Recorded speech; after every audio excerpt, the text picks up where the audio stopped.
continuidade na mensagem de semana passada, onde nós estávamos falando sobre a missão da igreja.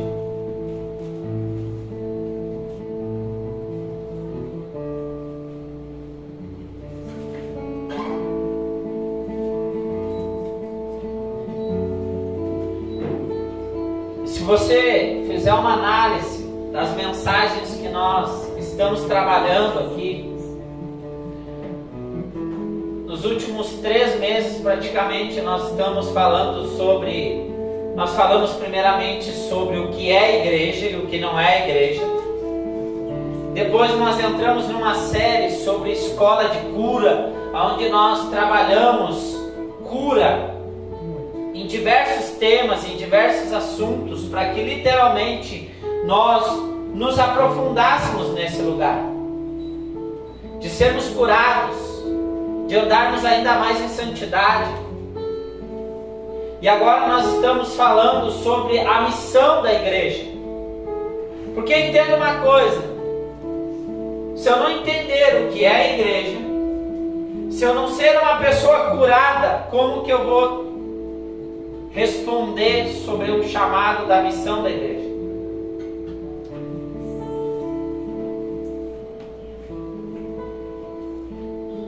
Por isso que não tem como nós pularmos etapas na caminhada da fé. E entenda uma coisa, numa caminhada com Deus, eu tenho que assumir a responsabilidade de quem eu sou no Senhor, daquilo que Ele me chamou para fazer e de tudo aquilo que Ele fez na cruz do Calvário. Senão eu acabo vivendo uma vida egocêntrica, focada em mim mesmo, focada nos meus prazeres, nas minhas necessidades, nas minhas satisfações. Por que muitas vezes casamentos se desfazem? Porque muitas vezes um ou outro está mais focado nos seus prazeres, nos seus projetos. Não, nós como família, a gente tem um projeto como família, como casa. Entendendo esses projetos de acordo com a missão que Deus deu sobre minha casa. A gente olha agora há pouco aquele caso onde a mulher do Cacá se separou dele. Não, mas eu tinha um marido perfeito. Ele era um bom pai, um bom marido, mas eu não estava feliz. Amados, entenda uma coisa: se eu focar na minha felicidade, na minha exclusiva, egocêntrica, buscando prazer para mim mesmo, eu sempre vou sacrificar coisas eternas.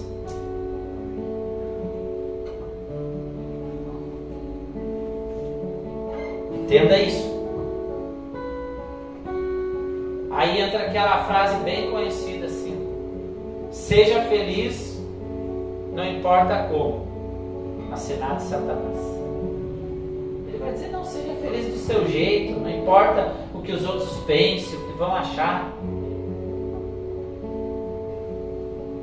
Isso abre um campo da pessoa sair fazer aquilo que ela bem quer, muitas vezes desagradando totalmente a Deus, abrindo para si portais do inferno. Atos 1:8 diz assim: contudo recebereis poder quando o Espírito Santo descer sobre vós, e sereis testemunhas, tanto em Jerusalém, como em toda a Judéia e Samaria, até os confins da terra. Amém?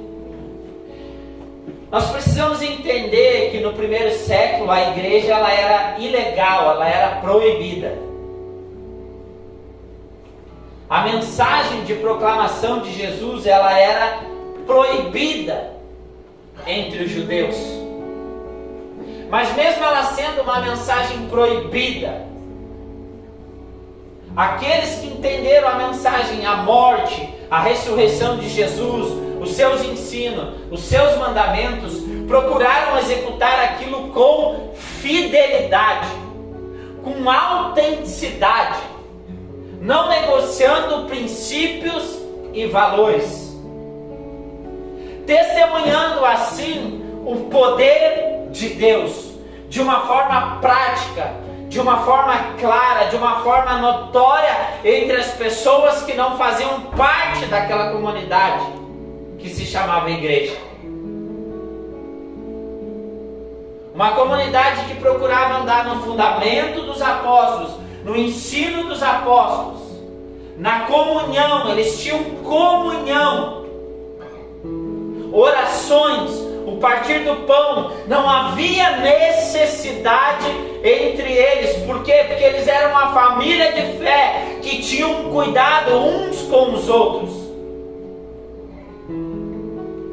Tinham a preocupação da sua missão, do seu senso coletivo. Não viviam mais para si, mas viviam pelo chamado a qual eles foram chamados para ser. Havia pleno temor. Entenda uma coisa: quando numa localidade o temor a Deus está elevado, a glória de Deus pode ser ainda mais elevada. Entenda isso.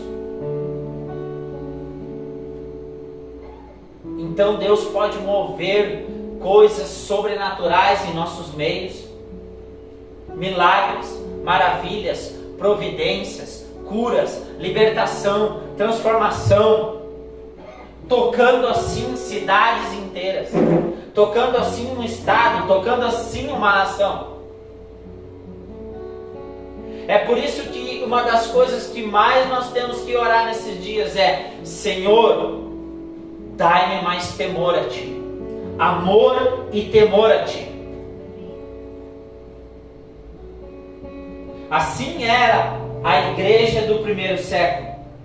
Nesse período não havia permissão para construir prédios exclusivos para ser igrejas. Eles se reuniam em casas para orar, para buscar o Senhor, para conhecer a Jesus e ainda mais torná-lo conhecidos. A igreja se fortalecia no conhecimento, na graça, no ensino.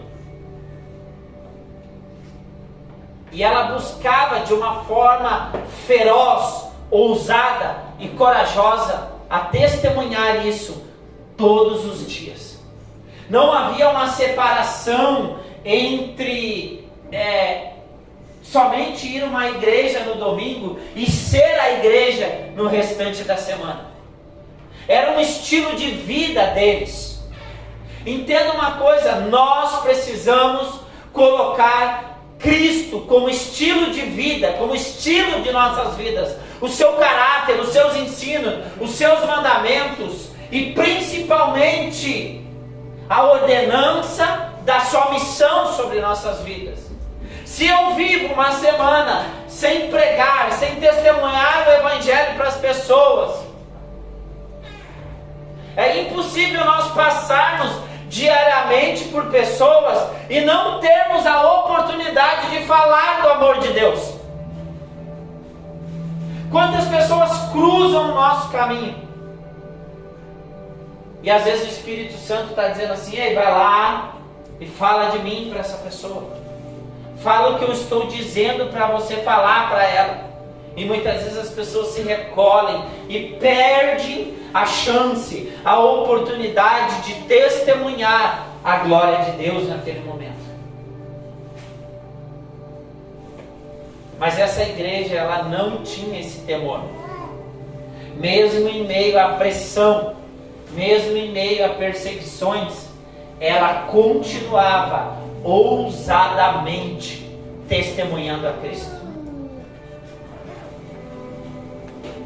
Uma das coisas que nós precisamos entender como missão da igreja e como ferramenta é a propagação do Evangelho. E a propagação do Evangelho é através de dinastias familiares.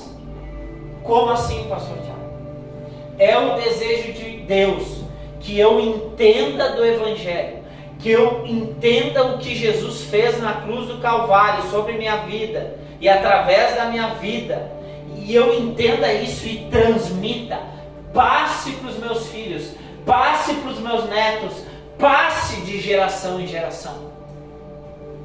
Você já se perguntou por que o islamismo cresce muito? Existe uma grande probabilidade do islamismo ultrapassar o cristianismo nos últimos tempos. Muito grande. Porque eles entenderam um princípio que nós, como igreja, deveríamos ter profundamente isso fundamentado em nossas vidas. Família e famílias grandes.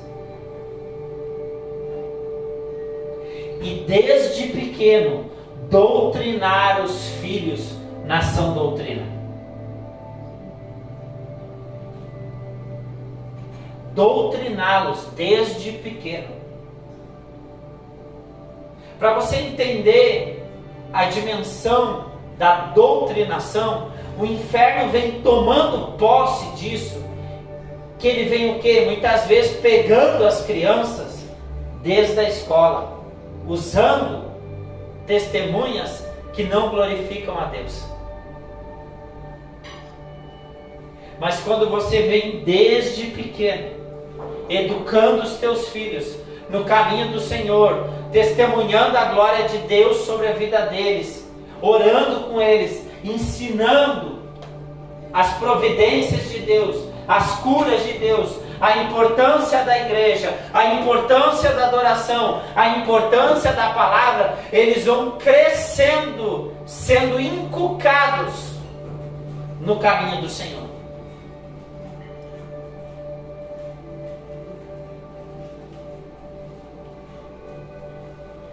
E por que o islamismo deu uma explosão nos últimos tempos?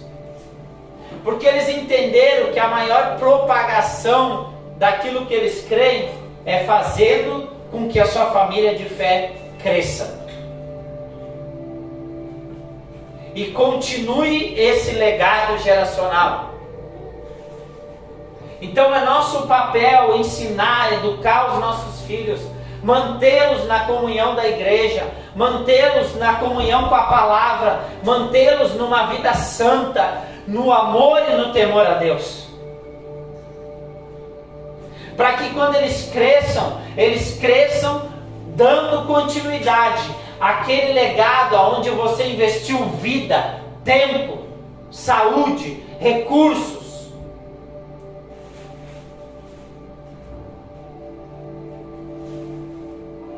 A igreja ela deve ser uma família de muitas famílias, aonde famílias fortes, famílias que já entenderam a mensagem da cruz, já estão fundamentadas, venham e auxiliem famílias que estão chegando ou não estão fundamentadas ainda na profundidade do Evangelho. Isso faz parte do nosso papel como missão da igreja. Se eu já tenho fundamento, se eu já sou um discípulo, se eu tenho maturidade, se eu tenho entendimento, se a minha casa já tem esse lugar, então eu vou auxiliar as pessoas que estão chegando. Eu vou ajudar elas a se fortificar. Aonde muitas vezes os homens vão se tornando referência de paternidade para aqueles que não têm paternidade. Os próprios homens da casa vão sendo referência de masculinidade, de hombridade. Aonde mulheres que estão na igreja vão sendo referência de maternidade, de mulheres santas, de boas esposas, de boas cuidadoras do lar, intercessoras. aonde mulheres que estão chegando, aonde mulheres mais novas que estão chegando, possam ter referências de homens e mulheres de Deus.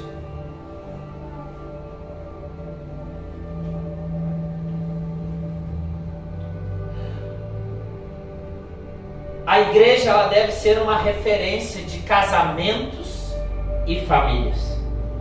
Só que infelizmente, amados, é isso que eu quero estar me aprofundando aqui essa noite. Se eu não me engano, no Brasil existem 60 milhões de evangélicos. Mas parece que as coisas elas não mudam. Essa quantidade daqueles que se dizem cristãos, daqueles que professam a fé em Cristo Jesus, não está mudando essa nação. Porque muitas vezes as pessoas professam uma fé, mas elas não assumem a responsabilidade que aquela fé nos chama para ter responsabilidade. E como nós lemos aqui, o Senhor disse: e descerá sobre vós o meu Espírito, e ser-me-eis testemunhas. Testemunhas. Entenda uma coisa: o inferno ataca a igreja, ataca os casamentos, as famílias e a identidade cristocêntrica das pessoas. Como nós estávamos falando aqui antes do culto, entenda uma coisa: se você se posicionar em Cristo Jesus, você já entra numa guerra, numa batalha que já está acontecendo. E muitas vezes o inferno vai querer atacar a sua convicção de fé, o seu casamento, os seus filhos, para que justamente você desista, abandone primeiramente a sua fé em Cristo Jesus, abandone o seu chamado missional em Cristo Jesus, abandone princípios e valores. O mundo fará uma pressão, o inferno fará uma pressão para que você não assuma a identidade missional que Deus tem sobre tua vida, sobre tua casa e sobre tua família. E muitas vezes ele vai atacando com preguiça, com medo, com omissão, com irresponsabilidade, com adultério, com prostituição, com avareza, com pornografia, com drogas e uma série de outras coisas. Para quê? Para literalmente parar as pessoas. É por isso que, independente da pressão que você esteja, não pare, não abandone esse lugar que Deus te chamou para ser e existir. Primeiramente, de filho de Deus, para ser uma testemunha viva da glória de Deus na terra. Ser testemunha é viver, falar e transmitir e morrer por uma causa.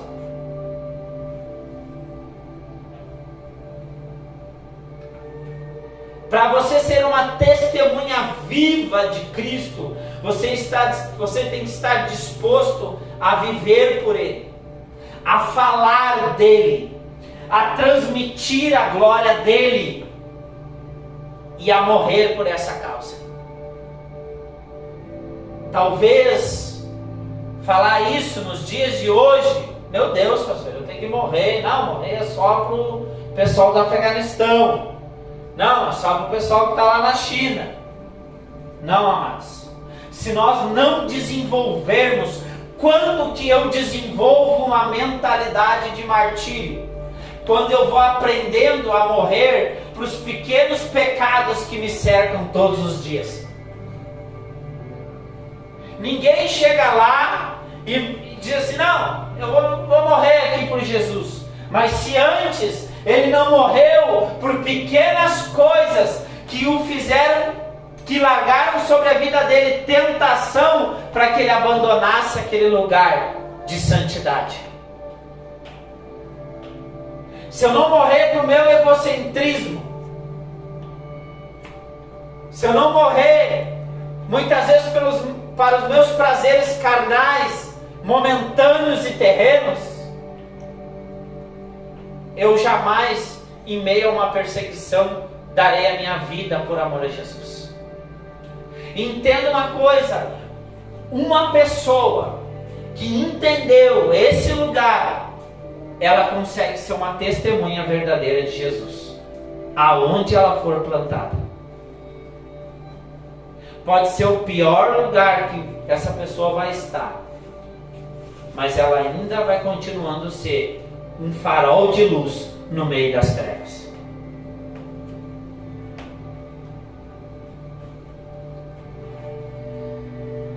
O fato dos cristãos morrerem nas arenas nos primeiros séculos faziam com que um número de pessoas se convertessem. Aonde soldados romanos se converteram, aonde multidões que o assistiam sendo entregue a leões, sendo decapitados, sendo crucificados, sendo queimados, e não negando a Cristo, faziam com que a convicção desses homens e mulheres tocassem aqueles que estavam assistindo. Se você botar no YouTube sobre o circo de Nero, você vai entender o que eu estou falando.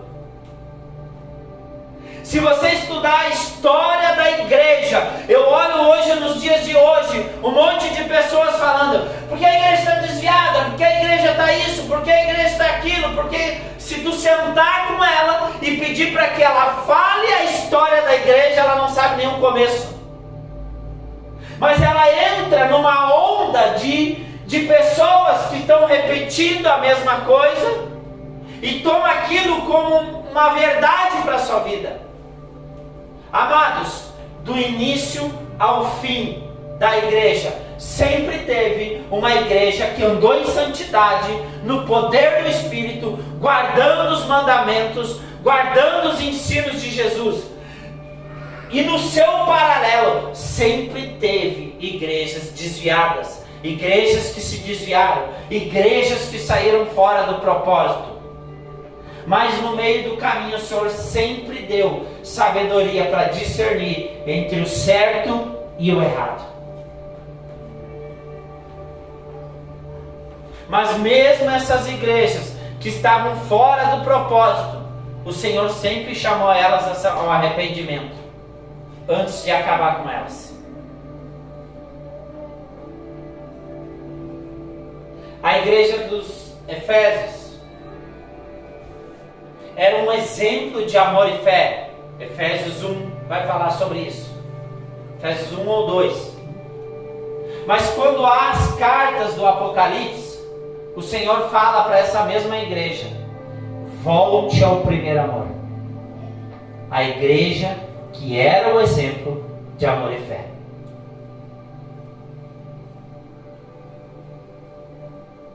Porque eu e você, ao decorrer da caminhada, nós temos que cuidar para não abandonar aquilo que nos trouxe para um lugar em Deus. Por causa das pressões, por causa das decepções, das frustrações, por causa das mágoas, dos ressentimentos, da preguiça, dos medos, das calúnias. Porque a gente acha que é só ofensa, que é só traição, que esfria o nosso amor. Não, a preguiça, o medo, ela esfria o teu amor em Deus.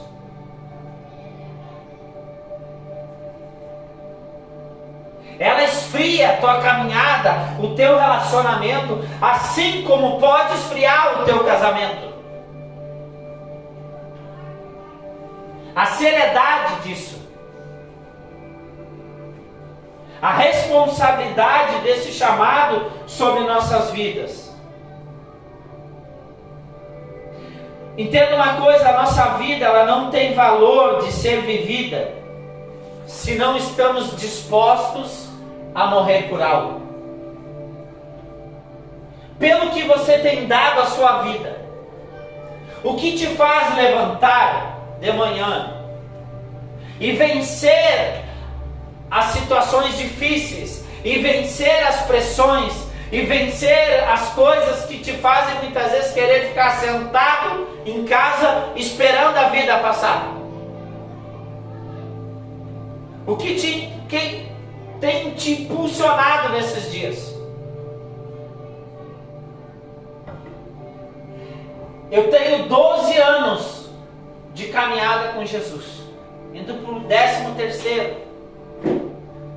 E amados, o que eu vi de gente no meio do caminho abandonar a Deus foi muita gente. E uma quantidade de gente maior ainda que tem abandonado o seu chamado no Senhor. Talvez elas não abandonaram a Cristo, não deixaram de ir à igreja, mas estão abandonando o seu chamado no Senhor. A sua vocação, aquilo que foram chamados para ser. Entenda isso, isso é muito sério. Porque um dia nós todos estaremos diante de Cristo, prestando conta de nossas vidas. Então nós não somos chamados a dar desculpas, nós somos chamados a dar respostas. O que é levar o Evangelho em Jerusalém?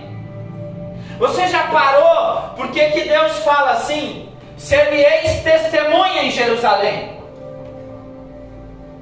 Ser testemunha em Jerusalém é levar o Evangelho para a nossa família, para os nossos familiares, no trabalho, na nossa cidade, na mesma geografia que nós vivemos, no mesmo lugar que nós moramos, para os nossos vizinhos,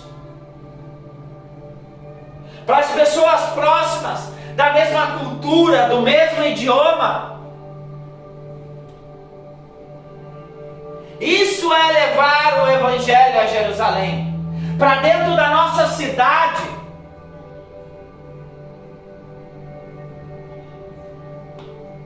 Aí Jesus diz assim, ó: e ser-me-eis testemunhas, tanto em Jerusalém, como em toda a Judéia. O que é levar o Evangelho em toda a Judéia? Depois de testemunhar em nossa geografia, Deus nos faz responsáveis de gerar discípulos, líderes e compartilhar o testemunho com pessoas que professam a mesma fé que nós. Somar com o restante da igreja. Não só a nossa igreja local, mas somar com outras comunidades de fé, com outras igrejas, o testemunho de Cristo. Quando eu centralizo somente na minha igreja, na minha comunidade, eu começo a deixar de ser testemunhas para outros lugares, a outras comunidades. E nós perdemos de ter crescimento, maturidade, quando nos posicionamos assim. A gente olha muitos pastores que dizem: não, você não pode ir em outra igreja.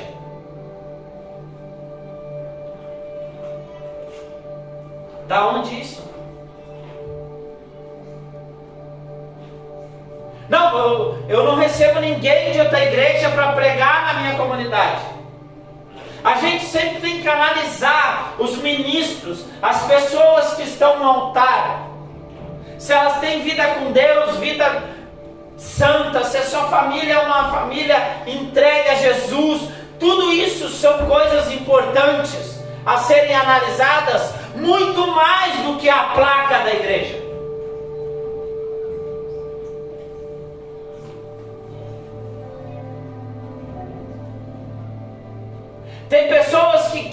somente as pessoas venham na sua igreja, mas ele não consegue somar com a igreja do irmão do lado. Então a cidade perde de ver o testemunho de Cristo quando eu me posiciono assim. E se você se tornou um discípulo de Jesus, entendeu a sua palavra, você vai ajudar também outras pessoas a serem discípulos de Jesus.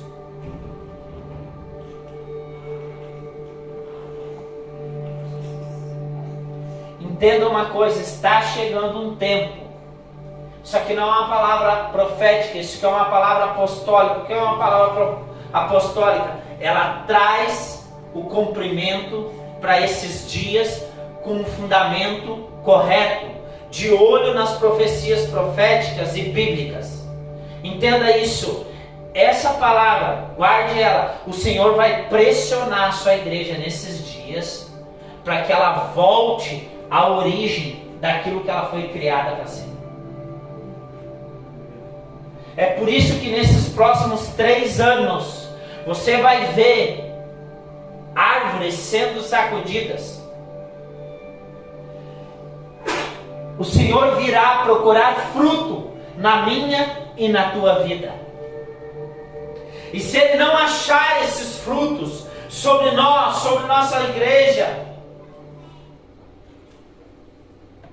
nós seremos arrancados de um lugar.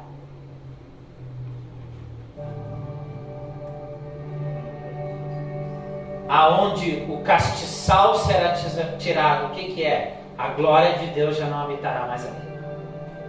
E a pior coisa para uma comunidade de fé é quando a glória de Deus já não habita mais ali.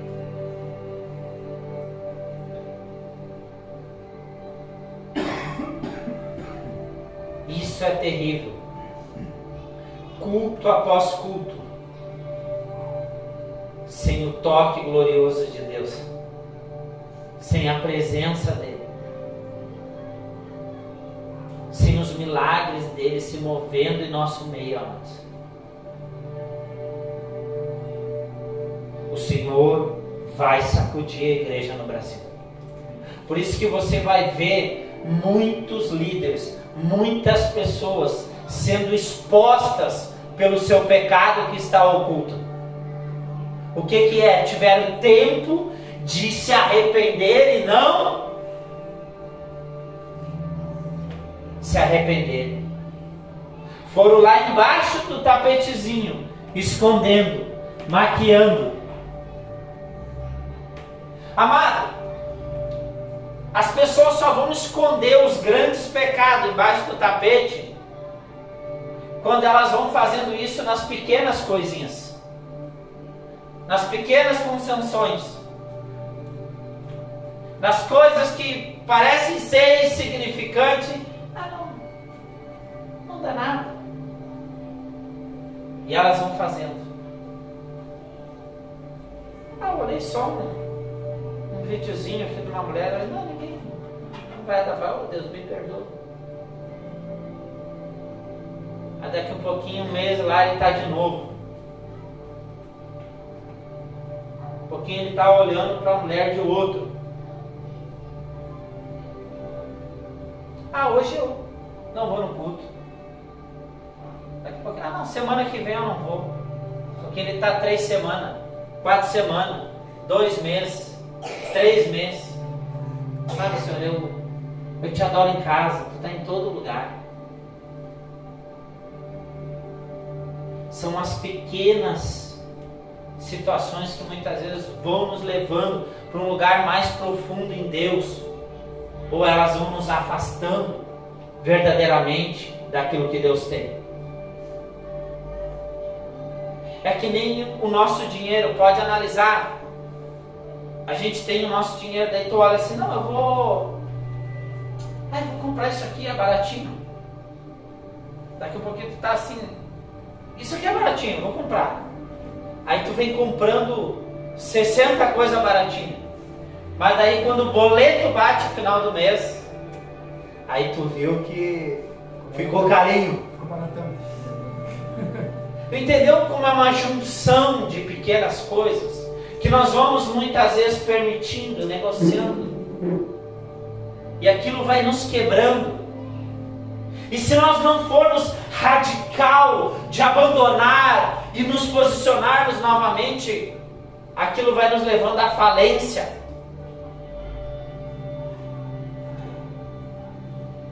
O que é levar o Evangelho a Samaria? Agora o bicho vai pegar. Samaria representa sermos testemunhas com pessoas a qual temos rixas, ofensas, mágoas, ressentimentos, pessoas que nos traíram e traíram a sua fé. Porque Samaria tinha uma rixa com os judeus. O que Jesus diz? É necessário eu passar por Samaria. Ele estava quebrando uma cultura. Então, amados, entenda uma coisa: Deus sempre nos desafiará diante os nossos inimigos.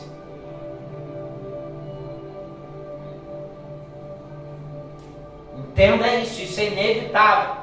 Eu posso dizer isso com toda a autoridade, porque minha caminhada com Deus até aqui, muitas vezes o Senhor me levou a esse lugar. E é nesse lugar que o Senhor nos quebra. Porque muitas vezes a gente quer vir com desculpas, a gente quer vir com a justiça própria, a qual não opera a justiça de Deus, e o Senhor nos moe. É tão interessante que na cruz Jesus diz sobre aqueles que estavam crucificando Ele: Senhor, Pai, perdoa eles, porque eles não sabem o que fazem.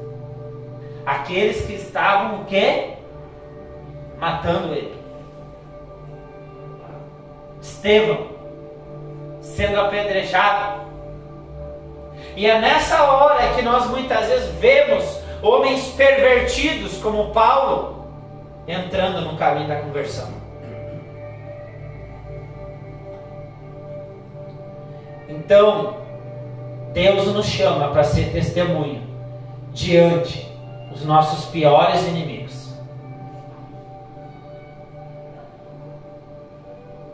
E amados, tem momentos que nós vamos sentir mágoas, raiva, ressentimento, dores, por causa de dores que foram geradas em nós. E muitas vezes a nossa carne vai dizer: mas eu não vou fazer isso com essa pessoa. E é nessa hora que eu vou ter que aprender a ser crucificado em Cristo Jesus, para que Ele viva em mim.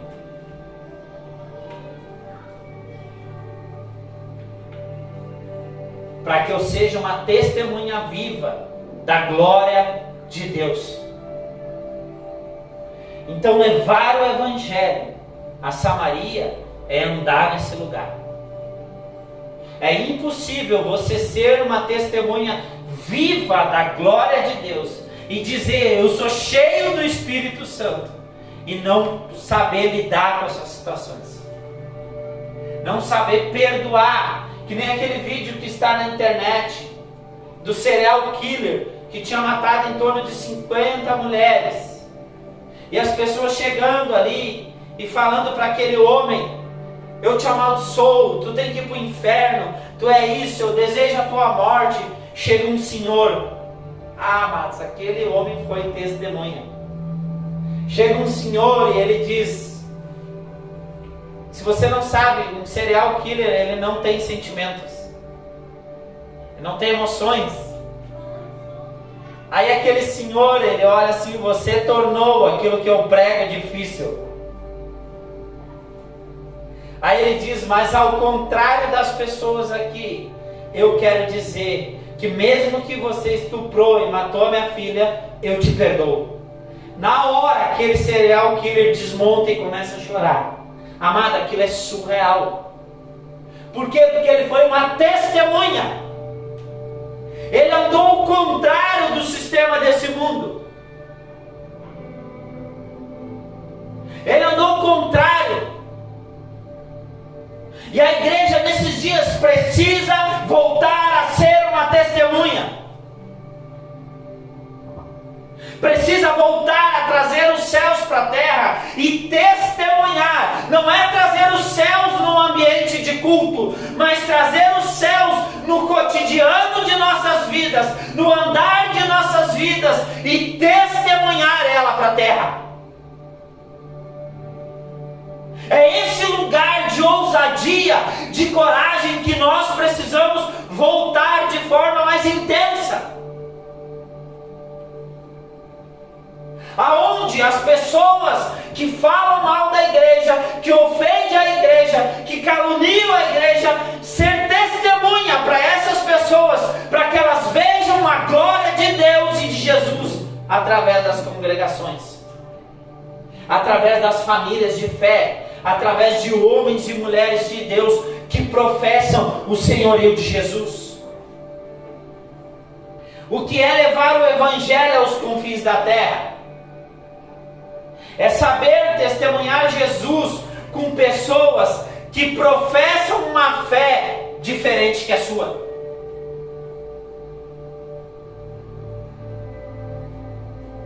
Que tem um idioma diferente que o seu.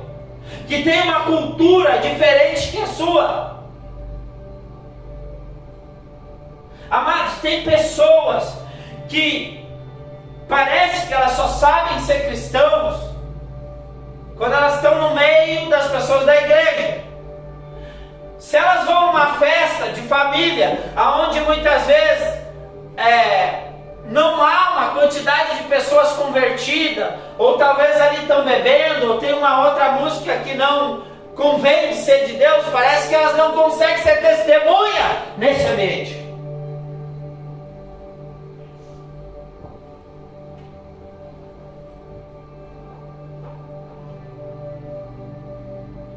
E aí muitas vezes nós perdemos de ser testemunhas para os nossos familiares, aqueles que talvez muitas vezes são bem difíceis.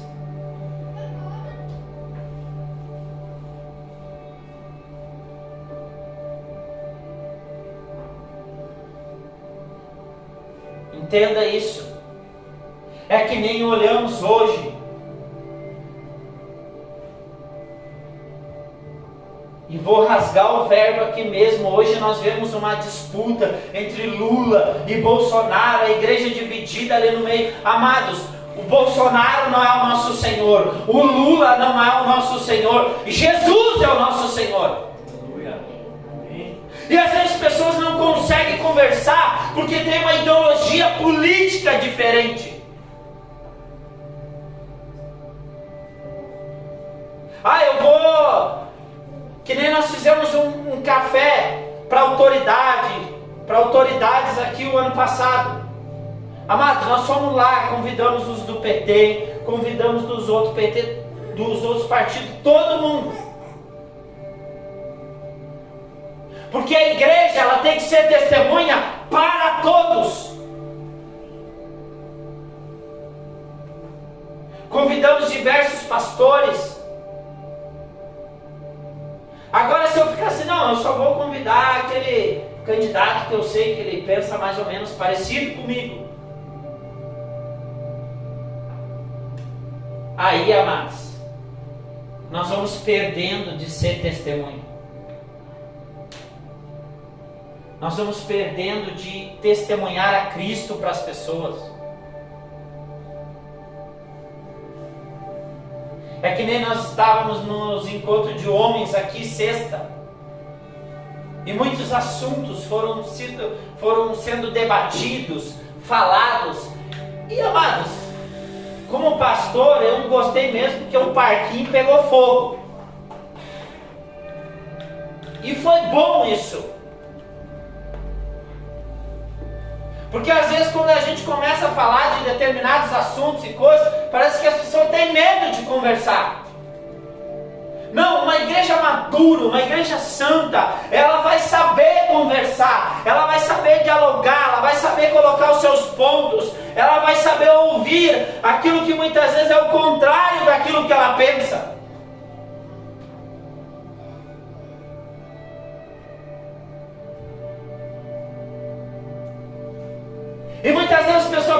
mas se não pensar o mesmo que eu, não tenho como conversar contigo.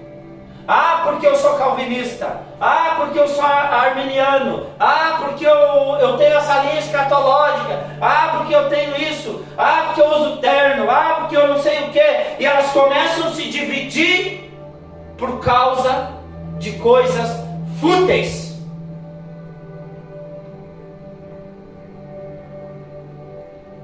E vão perdendo de ser o que? Testemunhas.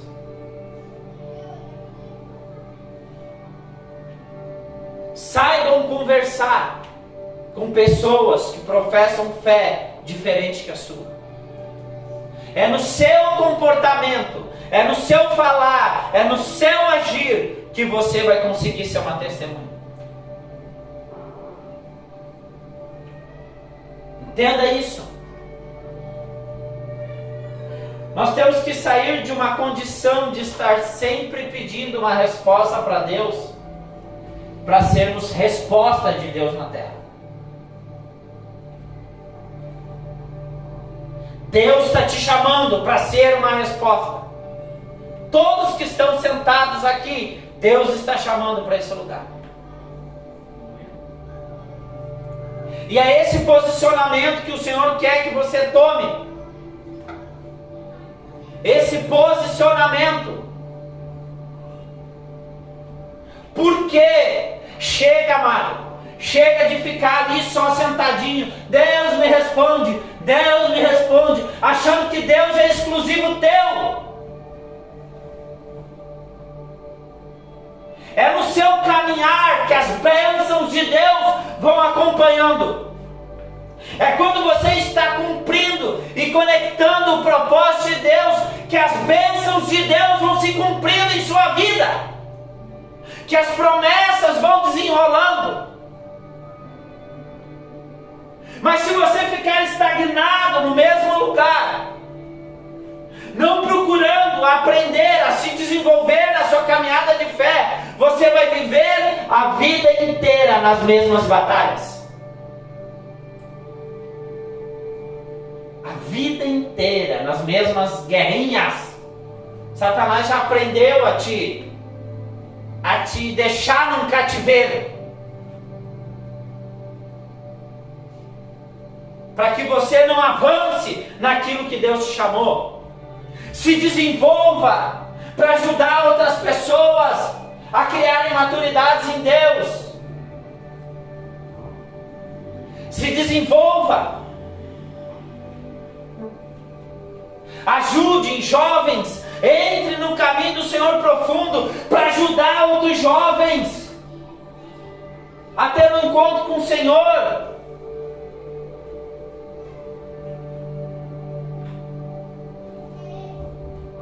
Desenvolva os seus filhos para serem testemunha nas escolas, nas faculdades, no seu trabalho.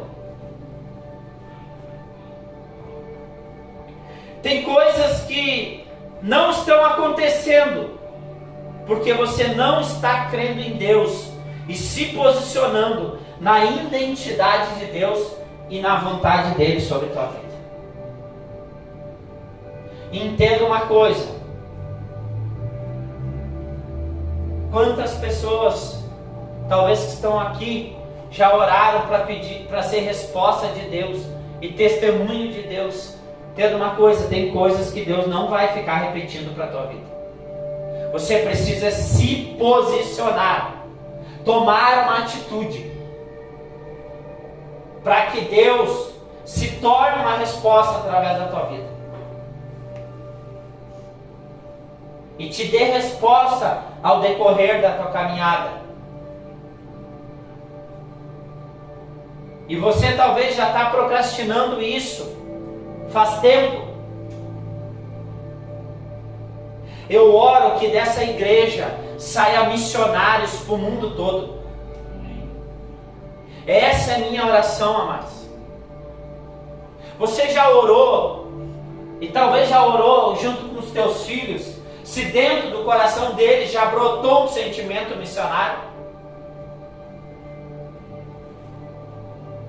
Ou você está projetando coisas para a vida dele que talvez não é os projetos de Deus? Você já orou perguntando para o Senhor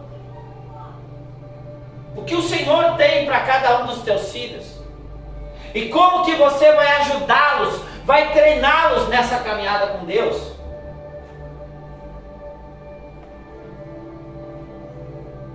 Você já parou para orar como que sua casa vai somar no chamado coletivo de Deus?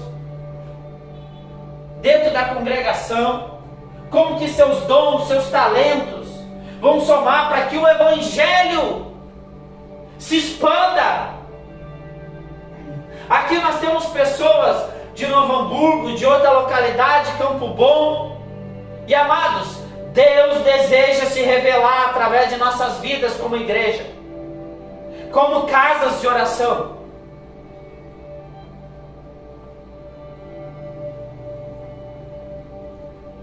Quantas casas de oração podem ser desenvolvidas aqui e seus vizinhos serem alcançados?